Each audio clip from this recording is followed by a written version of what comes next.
The first time I saw the proof, I didn't feel rage. I felt this cold, surgical calm, like my brain just snapped into a mode I didn't know I had, and everything in the room got quieter except my heartbeat. I was standing in my kitchen in Austin, Texas, barefoot on the tile, staring at my wife's phone on the counter like it was a grenade with the pin halfway out. The screen lit up on the counter while she was in the shower. We always had notifications on, one of those stupid trust things couples brag about until it backfires. It's a reflex. A light flashes in your peripheral vision and your attention snaps to it before your brain can stop it. I didn't open anything. I didn't touch the phone. The notification preview alone was enough. It was one of those photo previews, the image thumbnail on top, and her reply right under it. It wasn't vague. It wasn't miss you. It wasn't an emoji parade. It wasn't explicit enough to get pulled off a platform, but it was enough to make my stomach drop to my shoes. A man's forearm across her waist, her hand resting on it like it belonged there. A caption, "Still feels like you're mine." And then her reply popped up under it, automatic, unhesitating. "I'm yours when you want me." I didn't need to see more. Whatever came after would only hurt differently, not worse. I remember reading it twice, because my brain tried to protect me by pretending it was a mistake, a joke, a weird friend thing. Then it read it a third time and realized it wasn't going to be able to lie its way out of this. And here's the part that scares me now. I didn't confront her. I didn't go looking. I didn't scroll. I didn't dig. I didn't storm into the bathroom. I didn't pound on the door. I didn't throw the phone. I didn't even cry. I just stood there until the screen timed out and went dark again, and I walked into the living room and sat down like I was waiting for a movie to start. Because something in me decided, right then, that if she'd been lying to my face for however long this had been going on, then I didn't owe her the satisfaction of seeing me explode. She stepped out of the shower 10 minutes later, hair wrapped in a towel, humming like it was any other Wednesday. She kissed me on the cheek. I kissed her back. My mouth tasted like metal. She smiled and said, "You okay?" And I heard my voice answer, steady as a man reading a grocery list. "Yeah, just tired." And that's when the real story starts. Not with the cheating. With what I did after I saw it. Because if you've never been betrayed like that, you think the moment you find out is the climax. You think it's the scene where someone screams, someone cries, plates shatter, the truth spills out, and then the credits roll. No. Finding out was the opening bell. What came after was the slow, controlled demolition of everything I thought my life was. I didn't sleep that night. Not because I was pacing or shouting into the dark. I lay next to her, staring at the ceiling fan cutting the air in steady circles, and I listened to her breathing like it was evidence. Every inhale sounded practiced. Every exhale sounded like she was getting away with something. In the morning, I went to work like normal. I'm not some CIA guy. I'm not a private investigator. I'm a regular dude with a mortgage and a boring job that involves spreadsheets and meetings where people pretend to care. I drove downtown, parked, rode the elevator, nodded at coworkers, smiled at jokes, answered emails. And the whole time, there was this second version of me standing behind my own eyes, watching everything like a security camera feed. Around noon, she texted, "Dinner tonight? I'll cook." I stared at the words for a long time, because it wasn't just the audacity. It was the ease. Like she could send that from the same hands that typed, "I'm yours when you want me." I wrote back, "Sounds good." That was my first decision. The first brick in the path I didn't know I was building yet. I didn't call it a plan yet. That would have been giving myself too much credit. All I knew was this. If I confronted her now, I'd lose control of the story. And once you lose control of the story, you lose everything else right after. I'd seen it happen to other guys. They explode. They say too much. They get emotional. And suddenly the betrayal turns into concern. Not what she did, but how he reacted. I wasn't ready to be turned into a problem she needed to manage. That evening, while she cooked, she kept checking her phone. Casual, quick glances. The little half-smile people get when they're reading something that belongs to them. And I noticed everything I'd been too comfortable to notice before. The way she angled the screen away from me, the way she muted it when she set it down, the way she picked it up if I walked behind her. I didn't say a word. I asked her about her day. I complimented the food. I played the role of husband like it was a suit I'd worn 1,000 times. Except now I could feel the seams. After dinner, she said she was meeting her friend Kelsey for drinks. She said it the way you say, "I'm going to Target." Like it's so normal you don't even need to ask questions. Sure, I said. Have fun. She leaned in, kissed me, and her lips were warm and familiar and completely disconnected from the person I was looking at. She left wearing her favorite black jacket, the one I bought her last Christmas, and I watched her taillights disappear down the street. Then I did something I'd never done in our whole marriage. I followed her. Not close, not dramatic. 3 cars back. Sometimes more. Friday night traffic. I kept my distance because I was terrified of being seen. I kept it boring on purpose. Friday traffic. Lots of cars, my windows tinted, my phone face down on the seat, so I wouldn't light myself up like a lighthouse. She didn't go downtown. She didn't go to the area where Kelsey actually lived. She drove 20 minutes north, off the exit near the Domain, into a shopping center parking lot, and she parked behind a row of trees like she didn't want to be seen. I parked on the far side of the lot behind a row of half-empty spaces. My windows were tinted. I shut off the engine and waited. 2 minutes later, a gray SUV pulled in and parked next to her. A man got out. He was tall, athletic, the kind of guy who looks like he's never once carried a box wrong. He walked to her window, leaned in, and she laughed. Laughed like she was lighter, like she didn't have to carry the weight of our life on her shoulders anymore. Then she got out, and they hugged in that way that's too close to be friendly, but too casual to look guilty to strangers. And then he kissed her. Not a quick kiss. Not a hello kiss. A kiss that said they were picking up where they left off. I wasn't brave. I was careful. Fear will do that to you. I felt my stomach drop so hard I thought I might throw up in my lap. And here's what I did. This is the part people don't understand when I tell them. I didn't get out of the car. I didn't march over there and swing. I didn't yell her name. I didn't honk. I didn't do anything that would give them the satisfaction of turning me into the villain in their little story. I pulled my phone out. I took pictures through my windshield. 1, 2, 3. Proof. Time-stamped. Undeniable. Then I watched them get back into their cars and drive off, separately, like they had this routine down to a science. When she came home later, a little flushed, smelling like perfume she hadn't worn for me in months, she said, "Kelsey says hi." And I nodded like it meant nothing. But that night, after she fell asleep, I sat at my kitchen table with my laptop open and I started doing the quiet work. I checked our shared accounts, the ones Emily had always managed. She handled the bills, the savings, the transfers. I trusted her enough not to look, and lazy enough to let that trust become habit. I searched for patterns. I didn't even know what I was looking for at first. I just knew I wasn't going to be the idiot husband who gets blindsided twice, once by the cheating and again by whatever came after. And that's when I found the second betrayal. The money. Not a lot at first. A couple hundred here and there. Cash withdrawals that didn't match our normal spending. Then bigger ones. Payments to a hotel chain. A weekend car rental. A jewelry store purchase that I had never seen. I looked at the dates. They lined up with nights she'd said she was with friends, or working late, or stressed and needed space. I kept scrolling. Then I saw transfers to an account I didn't recognize. A new one.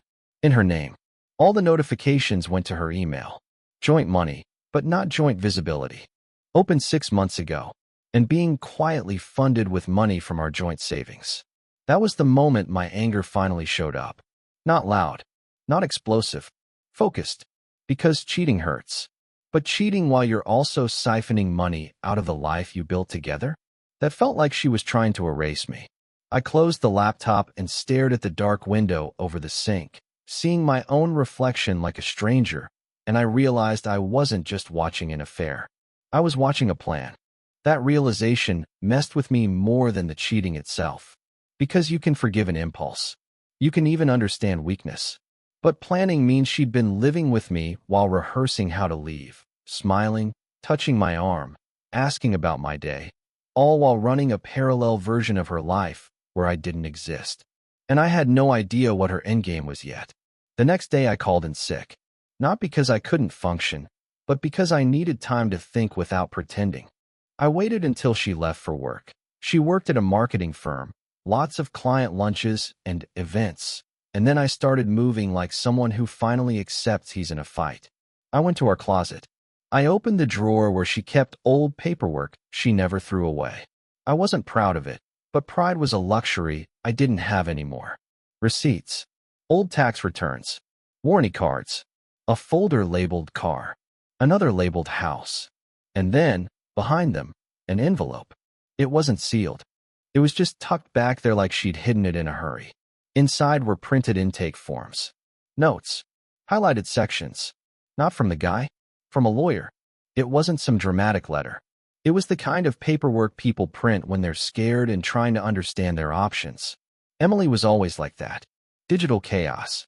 Paper order. Divorce. My name was on the top of the page. And the subject line, printed in bold, hit me like a punch. Strategy plus asset protection. I read the first page, and it felt like my skin didn't fit right anymore. She'd been talking to a divorce attorney for months. She'd been asking about what she could get, about what she could claim, about whether emotional neglect mattered, about whether my 401k could be split, about whether she could stay in the house for stability. There were notes about me, about my schedule, about my income, about what I'd likely agree to. And then I saw the line that turned my blood to ice. Her lawyer wrote, "If he remains unaware, we can position the filing to maximize leverage. Avoid confrontation until financial preparation is complete." So that was it. The affair wasn't just betrayal. It was cover, a distraction, a separate life she could run while she set up the exit. I sat on the floor of the closet with those pages in my hands, and for a second I felt like I couldn't breathe, like the air had thickened into something I had to push through. Then my phone buzzed. A text from my older sister, Jenna. "Hey, Mom says you've been quiet. You okay?" Jenna has always been the kind of person who can smell bullshit through walls. She's older than me by 5 years, and growing up she was the one who'd grab my collar and say, "Stop pretending you're fine. You're not." I stared at her message for a long time, and for the first time since I found out, I did something different. I told someone. I didn't dump the whole thing in a dramatic monologue. I just wrote, "Not okay. Can you talk today?" She called immediately. I walked out onto the back patio, so my voice wouldn't carry through the house. The sun was bright, birds making noise like nothing in the world was falling apart. "What's going on?" she asked. And I heard my own voice, flat, controlled, say, "I think Emily's cheating. And I think she's planning to divorce me. Like, strategically." There was a silence on the line, so heavy I thought the call had dropped. Then Jenna said, "Okay, breathe. You have proof?" "Yes." "Good. Don't confront her." I blinked. "What?" "Listen to me," she said, and her voice got sharp, like she'd snapped into big sister mode. "If she's planning a divorce and she thinks you're clueless, confronting her only gives her time to adjust. You need to protect yourself first." That was my unexpected ally. Not a detective, not some random savior. My sister, telling me the ugly truth. This was chess now, not therapy. Jenna told me to call a lawyer, my own. Quietly. Immediately. She told me to document everything. She told me to stop putting extra money into joint accounts. And then she said something that stuck with me. "Don't blow up the house while you're still inside it." That afternoon, I met with a lawyer in a small office off Mopac. The waiting room smelled like stale coffee and stress. The lawyer's name was Mark. Mid-40s. Calm eyes. He didn't react with shock when I told him. He reacted like this was Tuesday, because for him it probably was. He looked at the printed emails I brought, looked at the transaction history, and then leaned back in his chair and said, "You did the right thing not confronting her." I almost laughed, because it felt insane to hear two people say that like it was normal. Mark laid it out for me. If she filed first with a prepared narrative, she could control the initial story. If she moved money, if she positioned herself as the wronged spouse, it could get messy. But if I stayed calm and moved smart, I could protect my assets and keep my dignity. "Here's the thing," Mark said. "You're not just dealing with infidelity. You're dealing with premeditation." Premeditation. That word made it feel like a crime scene. On the way home, I sat in my car for a long time before going inside. My hands were on the steering wheel. The sun was setting behind the skyline. And I realized something. I'd been living with someone who was already halfway gone. And she was smiling at me every day while she packed. Over the next 2 weeks, I became the calmest version of myself I'd ever been. And it felt like I was possessed by my own logic. I didn't act suspicious. I didn't suddenly become cold. I didn't start checking her phone in front of her. I played normal so well it scared me. I laughed at her jokes. I asked about her day. I watched a stupid Netflix show with her and pretended I cared. I made coffee in the morning. I kissed her goodbye. And then, quietly, I built my exit. I opened a new bank account in my name only. I rerouted my direct deposit. I copied every relevant document: tax returns, mortgage statements, retirement accounts, insurance policies.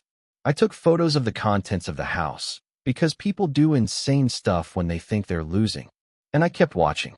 She kept meeting him. I followed once more, just to confirm it wasn't a one-off, and I watched her climb into his SUV like she belonged there. This time they drove to a hotel near the lake. I didn't take pictures of that. I didn't need to. I already had enough. What I didn't have was her timing. I didn't know when she planned to file. I didn't know how close she was. Then the event happened that forced the climax. It was a Friday. She said she had a work retreat for the weekend. 2 nights. Somewhere out near Hill Country. She packed a small suitcase and wore that black jacket again, the one I bought. I smiled and told her to drive safe. The second her taillights disappeared, I did something I hadn't planned. I went into her home office. She had a laptop there. We'd always respected each other's space.